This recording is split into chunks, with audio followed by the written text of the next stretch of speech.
जय माता दी। नवरात्रि के चौथे दिन नवदुर्गा के चौथे स्वरूप के रूप में माँ कुष्मांडा की पूजा की जाती है। अपनी मंदहल की हंसी के द्वारा अंड यानी ब्रह्मांड को उत्पन्न करने के कारण इन देवी को कुष्मांडा नाम से पुकारा जाता है। जब सृष्टि नहीं थी, चारों ओर अंधकार ही अंधकार था, तब इन्हीं देवी ने अपने ईशत हास्य से ब्रह्मांड की रचना की। इसलिए इन्हें सृष्टि की आदि स्वरूपा या आदि शक्ति कहा गया है। माँ कुष्मांडा की 8 भुजाएं हैं, इसलिए वे अष्टभुजा कहलाई। इनके 7 हाथों में कमंडल, धनुष, बाण, कमल, पुष्प, अमृत से भरा हुआ कलश, चक्र तथा गदा है।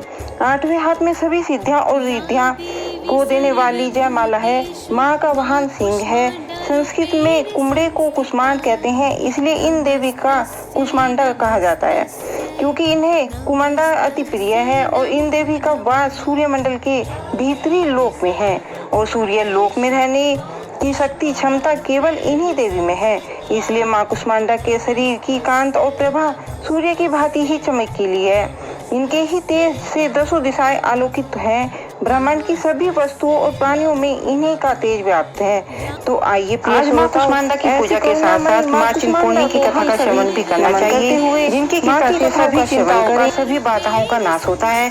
तो आप पहले सुनिए माँ चिंतपूर्णी की कथा। माँ चिंतपूर्ण को समर्पित मंदिर ऊना जिले की अम तहसील के चिंतपूर्ण गांव में स्थित है। भक्त श्रद्धाओं से माता श्री छिन्नमस्तिका देवी के चरण कमलों में प्रार्थना करने के लिए इस शक्तिपीठ में आते हैं। और यह माँ चिंतपूर्णी मंदिर का घर है, जो भारत में शक्तिपीठों में से एक रूप में एक प्रमुख तीर्थ स्थल है। माँ चिंतपूर्ण देवी सर्वोज देवी दुर्गा के कई रूपों में से एक है। इस रूप में उन्हें माँ छिन्नमस्ता या फिर माँ छिन्नमस्तिका भी कहा जाता है, यानी अलग सिर वाली। हम इंसानों की अनंत इच्छाएं हैं और यह इच्छाएं ही हमें चिंता और अंत में चिता की ओर ले जाती हैं। और माँ चिंतपूर्णी अपने भक्तों की सभी इच्छाओं को पूर्ण करके उन्हें चिंताओं से मुक्त करती है। चिंताओं से मुक्त करने के कारण माँ को चिंतपूर्णी कहा जाता है। किसी भी माँ की हतरह हमारी दिव्य माँ चिंतपूर्णी जी अपने बच्चों को सभी कष्ट में नहीं देख सकती और वह अपनी संतान की सभी कष्टों को दूर कर देती है और उन्हें आनंद प्रदान करती है। माँ के दर पर जो भी अपनी मनोकामना लेकर जाता है, वह कभी खाली हाथ नहीं लौटता। मंदिर में चिंतपूर्ण शक्तिपीठ यानी छिन्नमस्तिका शक्तिपीठ है। शक्तिपीठ के पीछे की किंवदंती शक्तिवाद परंपरा का हिस्सा है, जो देवी सती के आत्मदाह की कहानी बताती है। श्री विष्णु भगवान को देवी सती के शरीर को 51 भागों में काटना पड़ा और यह 51 अंश पृथ्वी पर जहाँ जहाँ गिरे वहाँ पर पवित्र स्थल बन गए। वहीं पर शक्तिपीठों का निर्माण हुआ।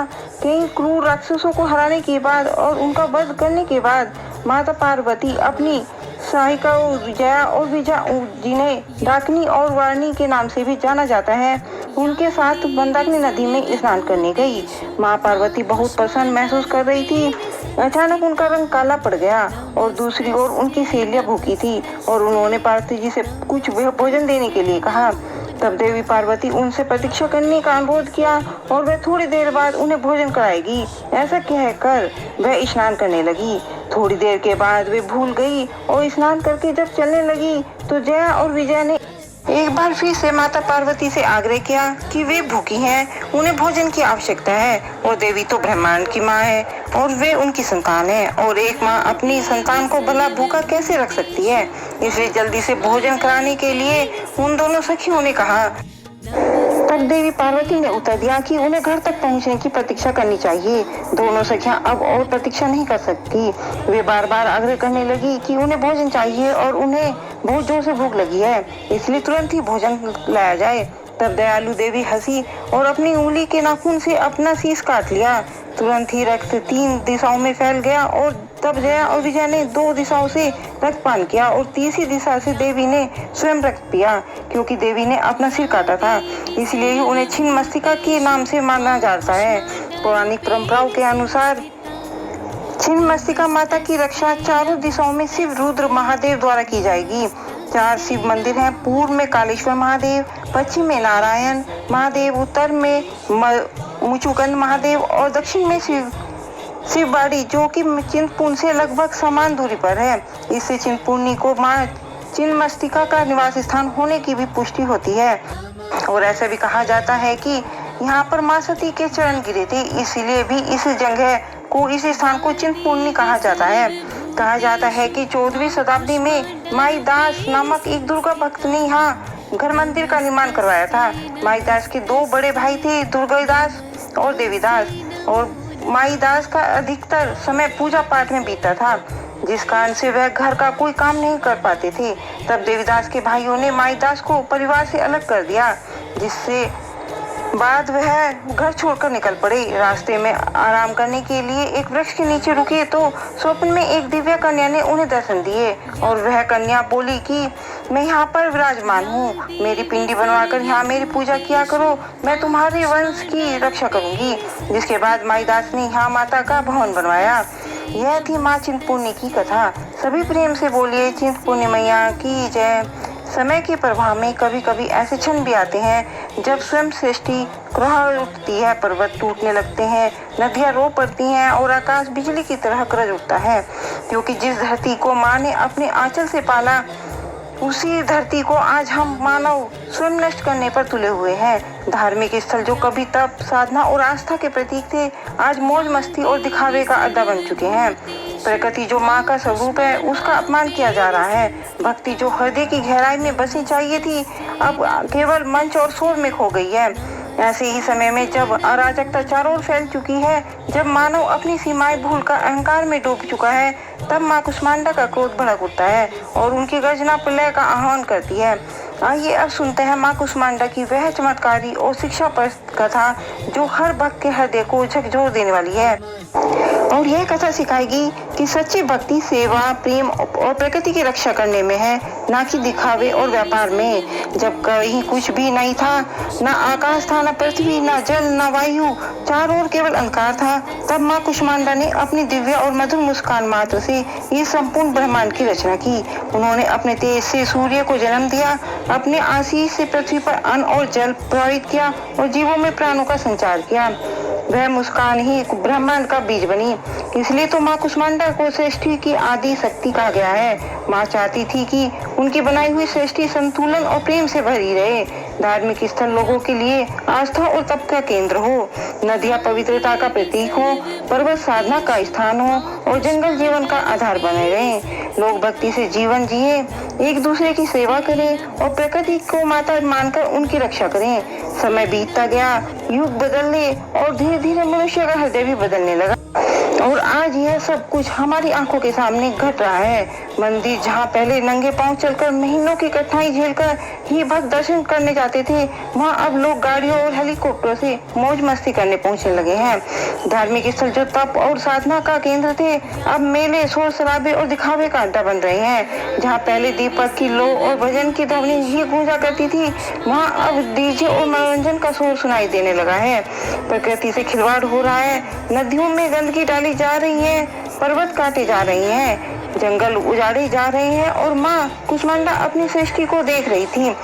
उन्होंने देखा कि जिस गंगा को उन्होंने पवित्र किया था, उसमें अब गंदगी बज रही है। जिस हिमालय को तप का केंद्र बनाया था, वहाँ लोग पत्थर तोड़कर व्यापार कर रहे हैं। जिस मंदिर तक भक्त कभी नंगे पांव महीनों पैदल चलते थे, वहाँ अब भीड़ सेल्फी खींचने लगी है। यह सब देखकर माँ का हृदय कहाँ उठा। हे मानव, यह सृष्टि इसलिए नहीं बनाई थी कि तू इसका उपहास करे, और जब अन्याय और पाप अपनी सीमा पार कर गए, तब प्रकृति ने भी विद्रोह करना शुरू कर दिया। कभी भयंकर भूकंप आते हैं, तो कभी अनियंत्रित बाढ़, कभी महामारी से लोग क्रहा उठते हैं, तो कभी सूखे से अन्न दुर्लभ हो जाता है। ऋतुओं का संतुलन बिगड़ चुका है, सर्दी, गर्मी, वर्षा का कोई समय ही नहीं रहा, और यह सब कुछ आज हमारे चारों ओर घट रहा है। यह सब तो माँ के क्रोध की केवल शुरुआत भर है।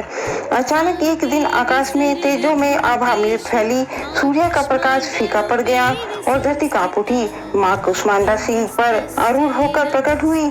उनके अष्टभुजाओं में शस्त्र चमक रहे थे और उनकी आंखों में करुणा के साथ साथ भयंकर क्रोध की ज्वाला भी जल रही थी। उन्होंने दिव्य स्वर में गर्जना की, मानव, तूने मेरी बनाई हुई सृष्टि का संतुलन बिगाड़ दिया है। तूने प्रकृति का अपमान किया है, धर्म को व्यापार बनाया है और भक्ति का दिखावा। अब मैं तुझे उसके पाप का फल दिखाऊंगी। और इस तरह माँ के क्रोध से धरती कांप उठी, समुद्र की लहरें उठकर तट तोड़ने लगी, पर्वतों से पत्थर टूटकर नगरों को ढकने लगे। आकाश से बिजली गिरी और अग्नि देखते ही देखते चारों ओर फैल गई। लोग मंदिरों में भागे, पर वहां भी उन्हें शांति नहीं मिली, क्योंकि वहां तो आस्था नहीं, केवल शोर और दिखावा चल रहा था। जब सब और अराजकता छा गई, तब कुछ सच्चे भक्त माँ के चरणों में जाकर गिर गए। उनकी आंखों से आंसू बह रहे थे। उन्होंने एक स्वर में कहा, हे माँ, यह सच है कि हमने भूल की है, हमने प्रकृति का अपमान किया है, हमने धर्म को व्यापार बना दिया है माँ, लेकिन हम क्षमा कर दो माँ, हमें सुधरने का बस एक अवसर दीजिए। और उनकी सच्ची पुकार सुनकर भला करुणामयी माँ का हृदय क्यों नहीं पिघलता। माँ ने करुणा से कहा, हे मानव, याद रखो, धर्म का अर्थ सेवा और त्याग है, ना कि व्यापार। भक्ति का अर्थ विनम्रता और विश्वास है, ना कि दिखावा और शोर। प्रकृति मेरी देन है और उसकी रक्षा करना तुम्हारा कर्तव्य है। और यदि तुम इन बातों को समझोगे तो तुम्हारा जीवन सुख और शांति से भर जाएगा। लेकिन यदि तुम फिर से लोभ और अहंकार के रास्ते पर चले तो अब की बार मेरा यह क्रोध महाप्रलय का रूप लेगा। लोगों ने माँ के चरणों में गिरकर प्रण लिया कि वे अब सच्ची भक्ति करेंगे, प्रकृति का आदर करेंगे और धर्म को पवित्र बनाएंगे। अब माँ कुष्मांडा का यह तेज शीतल हो गया। देखते ही देखते माँ की कृपा से समुद्र शांत हो गया, पर्वत भी स्थिर हो गए और आकाश निर्मल हो गया। भक्तों ने तब मिलकर कहा, जय माँ कुष्मांडा जगजननी की जय हो। तो प्रिय श्रोताओं, इस कहानी का सार बस इतना ही है कि आज जो कुछ भी हमारे चारों ओर हो रहा है, आपदाएं, बीमारियां या प्रकृति का असंतुलन, यह सब माँ की चेतावनी भर है। भक्ति का अर्थ दिखावा नहीं, बल्कि सच्चा विश्वास और सेवा है। प्रकृति को बचाना है तो माँ की सच्ची आराधना कीजिए। और अगर हम सब भी नहीं सुधरेंगे तो महाप्रलय तो निश्चित है। सभी मिलकर प्रेम से बोलिए, कुष्मांडा माता की जय।